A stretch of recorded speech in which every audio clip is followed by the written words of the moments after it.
All right. Hello and welcome everybody to KBO Chats Live. I'm Sam Pasco alongside Eric Halterman, and we are breaking down everything you need to know about this KBO week we have right now. Specifically looking at tonight, we have some stats, some great standings to look at as well. And we have the final power rankings. It's a little sad, but also very exciting because we get the playoffs right around the corner. Should be great. Diving right in here, Eric, you made a slight adjustment to the power rankings and looking at them in terms of the top five teams and their playoff, question mark. I'm going to look at these, and we start with the Dinos. I got the hat right here. They're going to be the one seed. What are we thinking about in terms of Changmo Koo? Is he going to be their ace coming down the stretch, or is that workload going to be monitored like you know? Right, so he came back after missing just shy of 3 months with forearm issues. It was, I think, first some sort of strain or soreness, one of those nebulous things, and then it was later also a fracture. And remember, he was easily the best pitcher in the league. Not much question about it. 153 ERA and a whip of 0.8. Only over, 12-ish starts and now one relief appearance. And obviously, he probably wouldn't have kept up that kind of numbers if he stayed healthy. But, man, he could fall pretty far and still be extremely useful for them. They're going to get to wait a few weeks here. He did come back and threw just 4 outs, but it's a good, strong appearance. No runs or anything like that in relief against a good Twins team. He may have a chance to make maybe one more essentially rehab outing this week, given that the Dinos are locked into that first seed. And then the entire team is going to be off for a few weeks while the rest of the playoffs play out and they find out who gets to meet them in the Korean series. You usually figure a guy can build up by 15 or so pitches, maybe about an inning per appearance. I'm not sure exactly how much he'll be able to stay at that pace while the Dinos aren't playing at all, but presumably they can work him through simulated games and things. So it seems like if you give him a few weeks, there should be time to get him up to something close to a starter's workload, but we just don't know for sure. Obviously, getting a full start from him, even if he's 85 to 90% what he was, is huge. Given that they have Drew Wachinski, who's properly one of the best foreign starters in the league. Mike Wright is, I'd say, merely good, and then the rest of that rotation, they have some decent guys. We'll talk about one of them, Youngyu Kim, who I think they wouldn't hate turning to in a playoff game. But man, if they can get a proper start from Changmo Koo, you have to make them big favorites in whichever game he takes the mound, and you got to figure they're not going to be underdogs with Ruchinski either. So it's going to be a big difference from if you got 2 very reliable starters at the top compared to just maybe 1.5, depending on how much you like Mike Wright. So huge news that he's back, but definitely the biggest question mark for them over the next few weeks. Yes, huge news there from the Dinos. Changmo Koo is back, going to probably go out there, which is going to be important, especially if you get the bad version of Mike Wright. And even Rosinski, as much as I love him, he can be prone to giving up runs. So we'll see what Koo can be, and especially when you look at those numbers, some impressive stuff he put up earlier this season when he was healthy. Josh, well, of course, you want to see the K train out there. So we'll see what the Dinos can do with him as they get their long rest after this week. And also in terms of waking up to some picks, we'll get to those, but we are first breaking down some power rankings just to give you a sense where these teams are at. Number 2, we got the LG Twins. Are you confident in them being that number 2 seed without Roberto Ramos? Because we actually got a stat here from Sports Info Solutions. Ramos, second in hard hit rate in the KBO. I mean, that's a big bet that they're most likely going to be without, I want to say. Are you still confident in them making some noise without him? They've been able to be okay without him. I think they're, as good as the Heroes, Wiz, and Bears. I think very little separates those 4 teams, as the standings suggests. I've bounced them around in the power rankings quite a lot. Didn't really move too much this past week with the low number of games, but very little separates those 4 teams. It doesn't seem clear exactly when Ramos comes back. If he comes back, they're getting, I would say, definitely a top 10 hitter in the league. If it's the good version of Ramos, it's a top 2 hitter probably. The only guy you can conclusively say has had a better stretch, better than Ramos's best, is Mel Rojas Jr., who's in Triple Crown contention and the obvious MVP favorite. So I would say if he's back, I would call them the favorite out of that pack of four. Without him, I don't think they're behind the rest of the group, but I don't think there's much that separates them. It's a fairly deep team with enough decent hitters, but he's obviously a huge factor. Yeah, and they are number 2 as of right now. So if they do get that spot, they'll have a great advantage, only having to play and win one series and then it being in the Super Bowl, if you will. That's just the way that the KBO playoff format works, in case you're unfamiliar. Moving down to number 3, the Kiwoom Heroes. They've been as high as number 1 and as low as number 5. But here you got them right in the middle. And a little worrisome to see Eric Jokic and Jake Brigham as the kind of name to know / question mark here. What's going on with these two aces? Are they still aces? Are you still confident in them? I'm pretty confident, but I would have not wanted to see some of their shortest, worst outings of the year coming right now of all times. Jokic just 8 hits on 7 innings over his last 8 runs in 7 innings over his last 2 starts. 2 abbreviated outings for him, and 1 very short one for Brigham, which suggested an injury, but I am definitely just not seeing anything saying he was injured. So it may have been just a short tune-up where they only gave him 1 mediocre inning and took him out. But if he is shaky, if Jokic is shaky, I really think those 2 are what make the Heroes. It's the main reason if you're going to pick the Heroes to win at all. It's because those 2, I think, are probably the best 1-2 punch. I think Bears might be able to compete with them. I think Raul Alcantara and Eric Jokic are quite close, and Chris Flexen, when he's pitching like he has been, is as good as anybody. So they might have an equally good 1-2 punch. And obviously, if Chang Mo-koo is fully healthy, the Dinos might have one too. But I think you could definitely make a case that these 2, at least during the times where Jake Brigham hasn't been battling elbow issues, they're as good as anybody. And given that their lineup seems to be a hair behind some of those others, I think they really need those 2 at their peak form. They're not right now. It may just be a small blip. They've been able to win generally without them. And they did win their only game last week against the Bears, which is huge because they're quite likely to end up in that 4-5 series against those Bears. Their last game, their only game this week, is against those very same Bears on Friday, and it could effectively be the first game of the 3-game series. Remember, the 4th and 5th place teams in the KBO play a 3-game series. I believe that they call it the wild card round. Not that it really makes them a wild card. Not everybody's a wild card except the Dinos, but I believe it's a 3-game wild card series, except it's not really 3 games because the 4th seed starts with a 1-game advantage, which is a clever way of rewarding the team for finishing higher during the regular season and making sure that those games matter. So if it comes down to it and the Heroes and Bears are separated by just a game or less on the final day of the season, that matchup they'll have on Friday will effectively be game 1 of that series. Yeah, interesting to say that the Heroes lineup is really not what you're relying on when you consider Ha-Seong Kim, Jung-Ho Lee, Addison Russell, all those guys. But really, it will be on the pitching if they want to go deep into the playoffs. Moving on to number 4, the KT Wiz. They're pretty happy just being in the playoffs. First time in their franchise history. Rewarded their manager with, a 3-year contract extension. So KT's feeling great.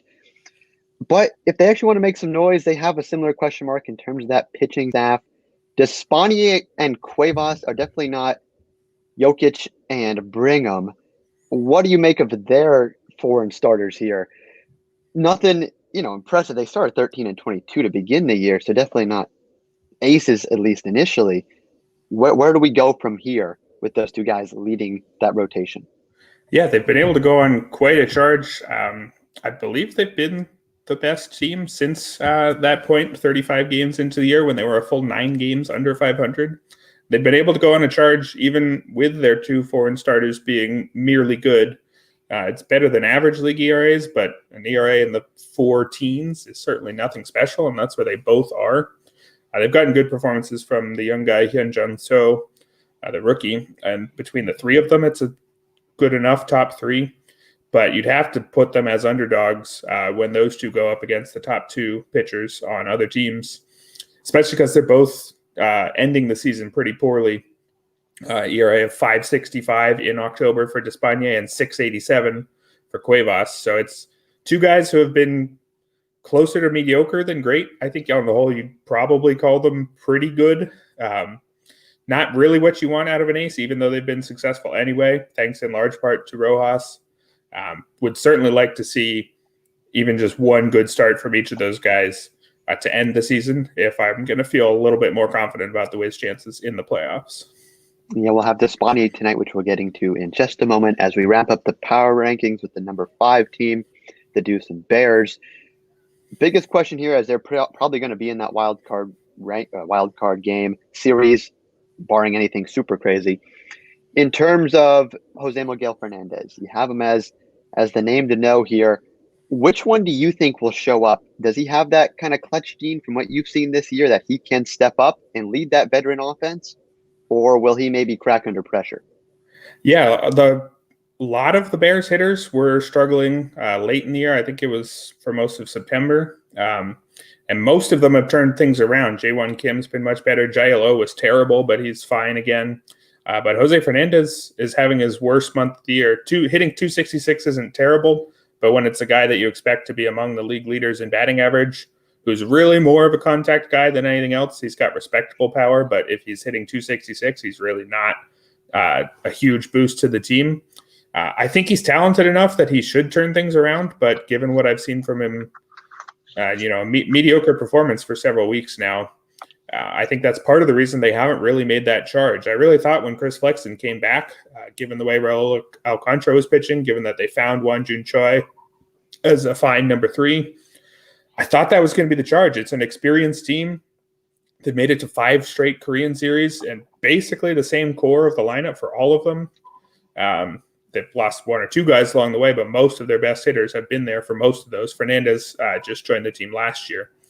But it seems like the kind of group that should be kicking things into gear down the stretch, and they just kind of haven't. I think any team should be scared to face them in the playoffs, given that history and given the talent we know they have. But if they keep getting this mediocre version of Jose Fernandez, definitely hurts their chances quite a bit.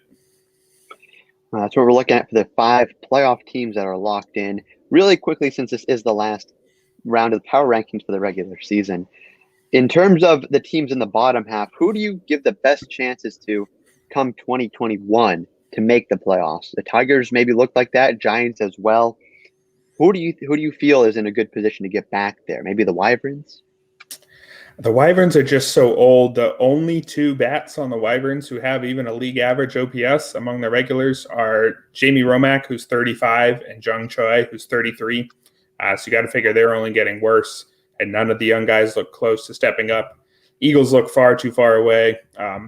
A lot of it could be, can the teams like the Tigers and Giants keep hold of their top foreign pitchers who really were big helps to them, guys like Dan Straley, Aaron Brooks.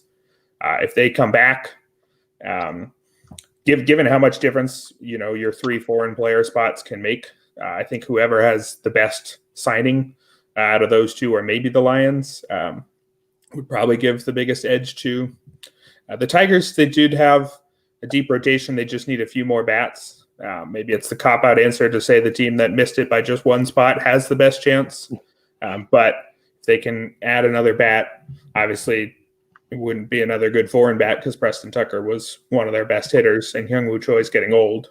So not necessarily great chances there.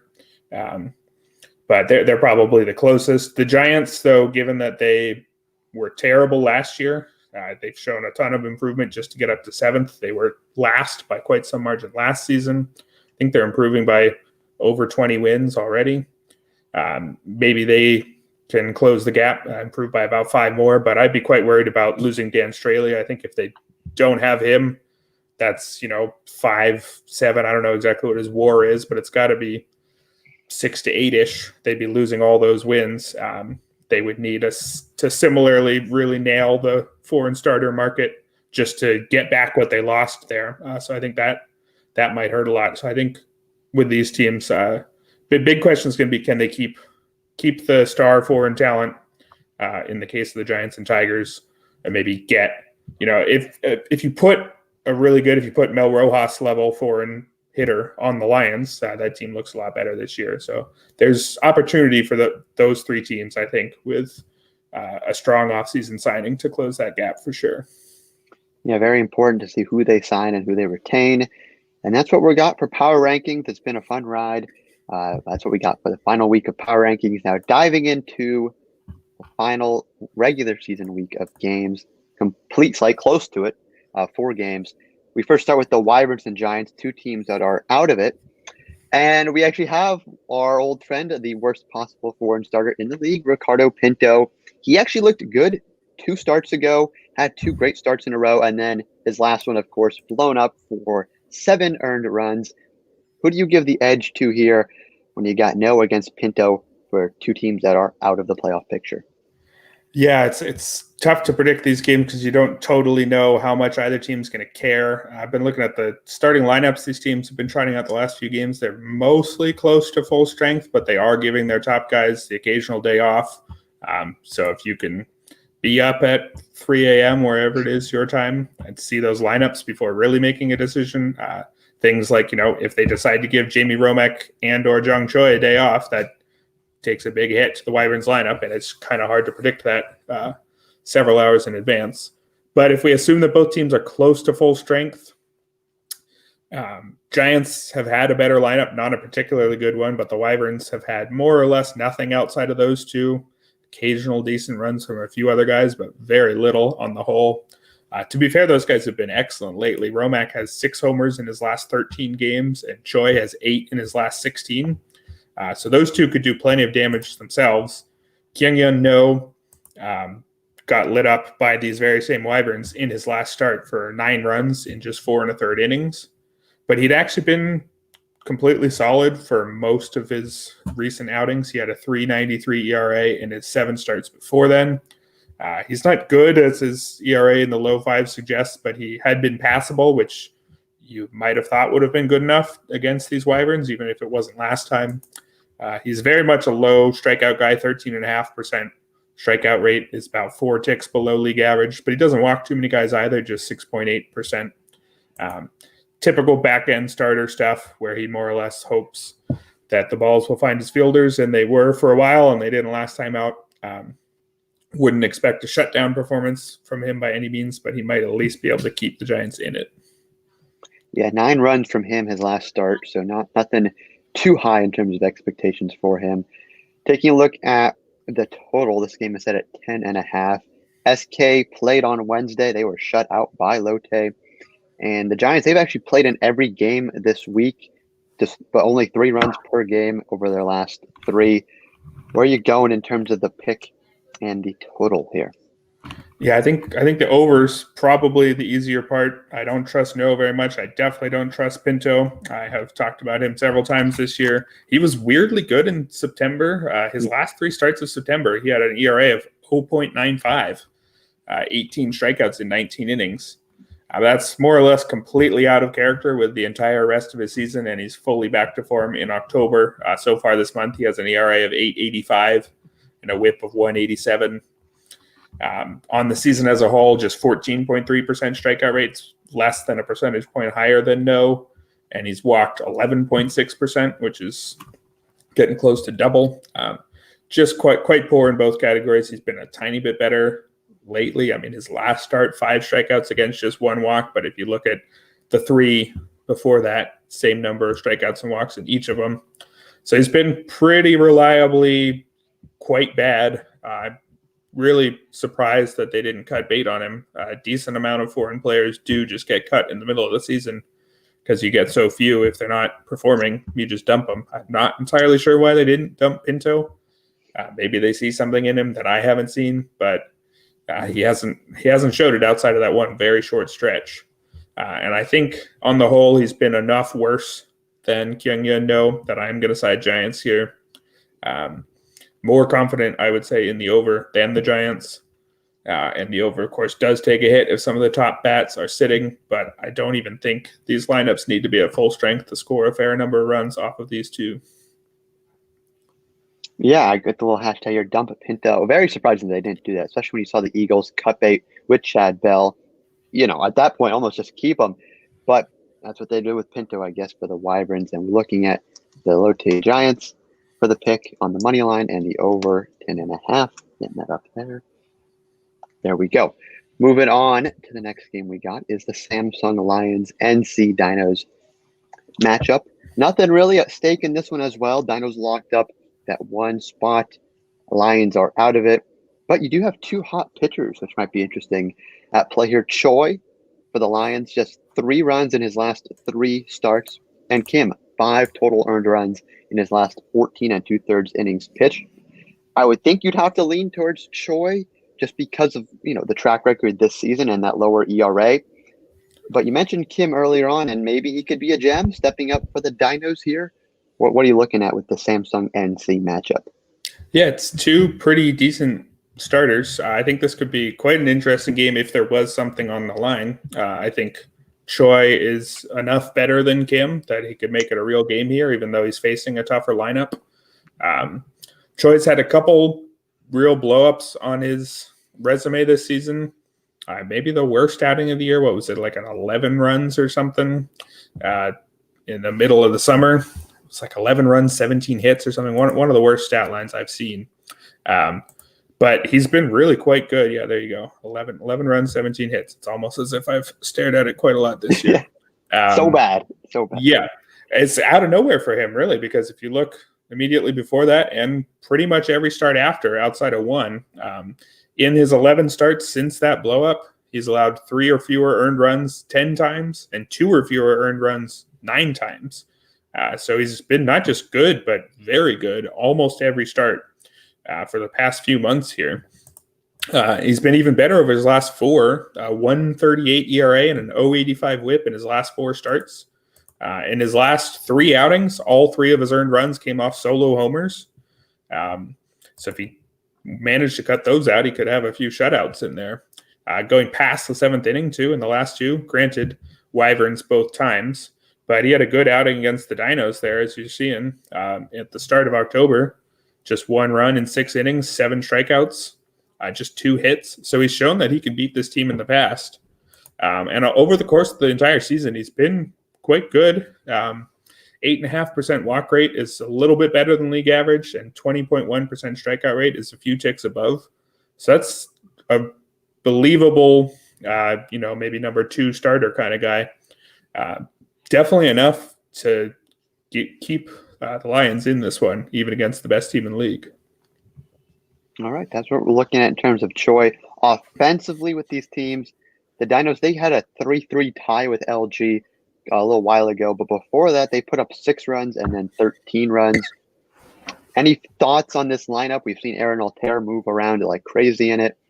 In this game, that won't really matter. Do you have any sense of where they might be aggressive and try to get on Choi early, like we have coming here, or maybe they smash late? What do you think about that offense he's facing? Yeah, Yuji Young would be probably the best guy to do some damage against him. The Dinos have been lefty heavy at the top recently, as you see with our projected lineup there. But Young, as a right-handed cleanup man, will get the platoon advantage against Choi here. And he's been on a tear. In his last 7 games, he's homered 6 times. I believe it's 4 homers in his last 3. He's hitting .462 with 12 RBIs over his last 7. So if somebody does damage, it's probably going to be him. They may not need to do a ton of damage to win this one. Youngkyu Kim has been at least pretty good, and he's facing not a very good lineup here. Kim's just 20 years old in his 2nd season. He started off the year in the rotation, but was dropped after just 4 starts with a 5.50 ERA. And then spent some time in the Futures League and the bullpen where he didn't do much. But since returning to the rotation, he's been solid. 3 or fewer earned runs in all 8 of his starts since he came back.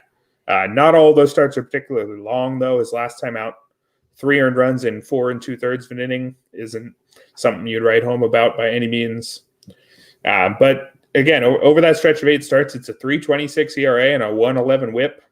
34 strikeouts against just 8 walks in 38 2/3 innings. So close-ish to a strikeout per inning with not many walks, a few more walks in his last couple. But it's a pretty promising showing from a young guy who you believe figured something out midseason and did take a next step. Not an ace by any means and not coming off his best start, but I don't think the gap between him and Choi is necessarily all that large. Just not necessarily a very long track record in Kim's for him. Yeah, very young, but very promising with that low walk rate. Of course, recently it's been maybe towards the bad side, but definitely overall has been down. So that's good at least. Total here, 10.5, just like that Wyverns Giants game with the Dinos favorites. What's the pick here, Eric? I don't pick many upsets here, but it feels like it's time to do so. I think with the Dinos having just clinched, I think this is their first game since clinching. Again, a lot of this, if I were able to see the lineups live, I may change opinions somewhat. I think there's a decent chance, though, that the Dinos are more likely to rest guys in the first game after they clinch. Don't necessarily have data on that, but it would seem to make some sense. You lean on your best guys until you've definitely made it, and then you can go a little bit easy. So if the Dinos are less than full strength, I think Jae-Hung Choi has been really quite good lately. Neither team has anything to play for. The Dinos obviously have a much better lineup, but I think, especially with decent enough odds, I think it's quite close to 50-50. So I'll pick the Lions, partially to have a little bit of fun. It may really be a 51%, 49% in the Dinos' favor, but I think it's quite close. So with the numbers we're seeing there, I think the Lions seems more interesting. And with two pitchers that have actually been pretty decent, would you go with that under, that 10.5?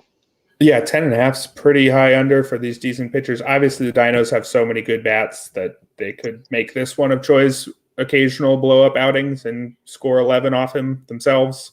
But I think the pitchers are good enough that over seems a bit too high. All right, going with Samsung and the under. Moving on, we get the KT Wiz against the Kia Tigers.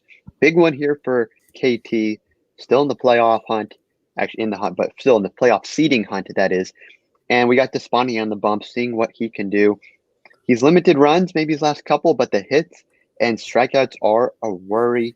What do we make of Despani against the Tigers lineup that hasn't been amazing this entire season? Yeah, I would probably be picking against the Wiz if they were playing somebody who cared, if they were playing one of those other teams battling for the second spot. I think Despaigne has been pretty mediocre. In 5 starts in October, it's a 5.65 ERA and a 1.67 WHIP. So it's not absolutely terrible. You could forgive a mediocre-ish stretch from a pretty good starter, but he hasn't really been dominant in quite some time. So, I mean, just looking at those game logs, there's none where he's, striking out 8 while giving up just 1 run or so. He hasn't really had that shutdown outing. Decent enough last time out, just 1 run in 6 innings against the Lions, but just 2 strikeouts, 7 hits. It's not as if he's really scary on the mound there. I don't think he has to be against the Tigers lineup that's pretty mediocre and has nothing left to play for. But I wouldn't expect him, to have a shutdown performance here at all. Yeah, it looks like he will most likely be going through that bullpen.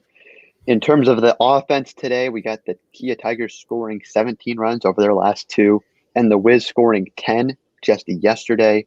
The total for this one is set at 9.5, which seems pretty low, especially considering the bullpen game and that Despaigne can give up 5 runs, and that's nothing crazy for him. What do you think?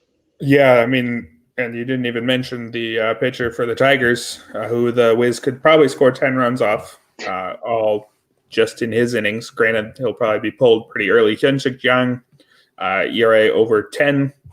Don't need to say much more, but will anyway. 7 runs while just getting 5 outs in his start last time. Only his second start of the season. His first start, he gave up 4 runs while recording 7 outs, which looks dominant by comparison. Hasn't been good in the bullpen either. In his 9 innings in October, he's given up 16 earned runs, just 6 strikeouts against 9 walks, WHIP of 2.67. Hasn't been anything close to good. Recently wasn't good early in the year. He's topped out at 54 pitches, so it's probably a bullpen game intentionally or otherwise. So I would expect the Wiz to get an early lead on him and then get into whichever relievers the Tigers feel like bringing in as early as the second inning. I would expect the Wiz to just keep scoring in this one. So it's pretty easy Wiz, pretty easy over 9.5 seems far too low. That seems to be implying that Despaigne is an ace, which I don't think he is. But again, he doesn't have to be given what he's up against here. Yeah, I like that as well. Despaigne is their ace, but definitely not up to caliber that we've seen other teams' aces actually perform at when you look at the other foreign starters they have. Last game on the 4-game slate is another big one because we have the Doosan Bears against their kryptonite, the Hanwha Eagles. Looks like maybe that kryptonite's past them, and they got Chris Flexen, who dominated the Eagles the last time he faced them. 6 strong innings, just 1 earned run ball. And he was even better, if that's even possible. His next start out, his last one, 7 shutout innings, 12 strikeouts. I thought that was a typo for a second. Is this Chris Flexen guy, is he for real? Are we really confident in him leading this Bears team and maybe even being better than Alcantara? Yeah, we haven't talked about it much, but he'd be one of the guys that I would be totally unsurprised to see back in MLB next year. He's young. I think he's just 26. A lot of the guys wait until they're closer to 30 before making the jump, but he's still pretty young, and he's been dominant. Like you said, absolutely dominant last time out. His last 3 starts, just 1 earned run in 20 innings, a whip of .65, 28 strikeouts against 3 walks in just 20 innings. Absolutely excellent run. One of the best stretches we've seen from any starter this year. If you extend it back 8 starts since he returned from that broken foot, it's an ERA of 2.35, a whip of 0.91, 63 strikeouts in 46 innings against just 9 walks. I think if he was healthy all year, his overall numbers would put him in contention for close to the best pitcher. His ERA is not quite there, in the low 3s instead of the low 2s. But if you look at some of his underlying numbers, he's striking out 27.1% of opposing batters, walking just 6.7%. Compared to a guy like Dan Straley, he leads Straley by just about half a percentage point in strikeout rate, and their walk rates are virtually tied. And we've been talking about Straley as, top 3 pitcher, maybe top 1, depending on how much you care about those underlying numbers compared to Eric Jokic's slightly better ERA and whip. But Flexen's got the underlying numbers right there with him. So I definitely think, I'm not sure what his personal intentions are, but if he does try to make a jump back, I think there's every chance that he'd generate some interest stateside. Yes, and we've seen Doosan Bear pitchers do quite well. Actually, Doosan Bear players overall, Eric Thames, Josh Lindblom, make the jump pretty seamlessly. So we'll see if Flexen maybe is that guy to look out for in 2021 come the Major League Baseball regular season. In terms of this one, the total is set at 8.5, which is low because it's Flexen, like we're talking about, his absolute domination his last couple of starts. Hanwha, though, they scored 11 in their last run. The Bears are scoring just 3 runs over their last 2. I would think all the runs would have to come from the Bears, which I'm not confident that they can get there. What do you think? Yeah, they're facing almost complete unknown at the KBO level. Woonjung Jang is making just his 2nd appearance of his career. He's a 23-year-old rookie, 5th-round draft pick this season. Held the Lions to 1 run in 4 innings his last start. That's more or less all we have to go on him at the KBO level. In the Futures League, he's thrown 30 innings this year, ERA of 3.60, whip of 1.17. So promising enough numbers, but again, a lower level of competition. Not a team that's made it to 5 straight Korean series. I think, not enough data to say he'll definitely have an awful time here, but just so inexperienced. The fact that they didn't call him up until this late in the season indicates that I don't think they think he was the answer, the reason. I don't think he was the solution that would have made them into a playoff contender, or else they would have brought him up, before mid-October. So wouldn't have high expectations for him against a strong lineup. I think the Bears can do most of the damage on that over themselves. But again, I would be very surprised if Flexen gave up more than about 2. So at 8.5, though, I think that's low enough that I think the Bears have every chance of getting 7, 8, 9 by themselves. So I'll go over, despite loving Flexen. And it's incredibly easy Bears pick here, as those odds suggest. Of course, the Bears against the Eagles always make it tougher for themselves. although I do think they now have a winning record against the Eagles by just one. I think they swept them in their last series after the Eagles had their number for most of the season. In terms of things to play for, I think the Eagles can finish with a 500 record against the Bears if they win this one. So do they care about that? Probably not. Even if they did, I don't think they're going to overcome the pretty massive difference in starting pitchers here. Yes, definitely not going to have a 500 record on the year, as they were quite bad and continue to be bad. Big underdogs tonight. But hey, if they can defeat the Bears, they're an underdog. It looks very unlikely, but hey, good for them. Before we get to our top 3 picks, we got a couple of questions here. One of which, is there a Cy Young equivalent in the KBO? Eric? So they have an award. I think it may not be officially recognized by the league. The Choi Dong-Won Award. Well, I don't know. I think officially recognized is the wrong thing, but it may not be an official award. It's a newer thing. It just was created in 2014 and was originally just to recognize the top homegrown pitchers, but they recently allowed non-Koreans to win it. Josh Lindblom won it in 2018. Yes, the Choi Dong-Won Award, top pitcher. So it does exist. They also are much more open to pitchers winning the league MVP, which if you don't have a separate Cy Young Award for most of the existence of your league, that makes sense. If the most valuable player is a pitcher, they should win the award. It's kind of weird the way we set it up stateside. And yeah, Josh Lindblom won it last year. Hyunjung Yang, I believe, finished third, with Yu Ji-young finishing second. So there's every chance that a pitcher can win that, although I don't think any of them are going to beat out Mel Rojas this year. All right, that's what we're looking at in terms of KBO league accolades, which you have to say, if Flexen had a full year of what he's doing right now, he'd be in a really interesting conversation to repeat kind of in a way with Lindblom for the Deuce and Bears, but he didn't. So we'll just have to settle for what looks to be a dominant performance and what I would think would be the number 1 pick for the top 3 tonight. We have a couple of comments. Despaigne being a fake ace from that KT Wiz Kia Tigers game. That was when we get on him. He's not as bad as Pinto, which is also on the slate as well. Where's the quote? Here it is. Despaigne fake ace. So yeah, we'll have to see. And then you also picked a one the fans liked as well, the Lions, the upset pick against the Dinos, as they're most likely going to be resting their stars. A lot of good ones. Where are you going to go with the top 3? Yeah, again, don't pick upsets here too often. I'm trying to be pretty straight-faced and just say who's better, which means I normally pick the favorites. It may be a bit boring, but it seemed like time to give the Lions a chance. The only other time I remember picking an upset, it was an Eagles victory, so guess that guarantees the Lions win. Well, we'll see how that goes.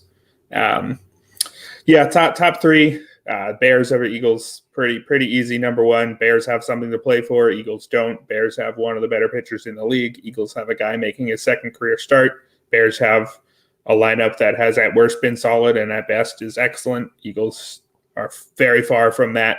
I think those odds make it clear how big favorites the Bears should be. Number 2, it's going to be the Wiz. Again, the odds more or less seem to reflect that. I don't have confidence in Odeshammer Despaigne like I want to in most foreign starters. I think he's definitely in the worst half, I would say, of the foreign starters. Not at the very bottom, but not scary. But Hyunshik Jang for the Tigers is scary in the other direction. ERA over 10. Wiz have something to play for. Tigers don't. Wiz have a better lineup. Pretty easy there. And then for that third one, it looks like I'm going to exactly agree with Barry here. I am going to go Wyverns Giants over as the number 3. Little shaky picking anything on games where both teams have nothing to play for. So it's possible enough good hitters rest that becomes a little bit dicier. But I would have expected quite a high over-under given the 2 pitchers there. ERAs in the 5s and 6s. Kyung-Hyun No being the better pitcher of the 2 is not something that happens very often. He's mediocre at best. Ricardo Pinto's been very shaky for most of the year outside of a brief stretch, which seems to be in the rearview mirror now. So even 2 pretty bad lineups here should be able to score enough runs off of those 2. All right, those are the top 3 picks. Bears, Wiz, and the Wyverns Giants over.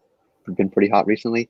And be sure to check in with RotoWire KBO on Twitter as we get some great more insight and analysis there as well.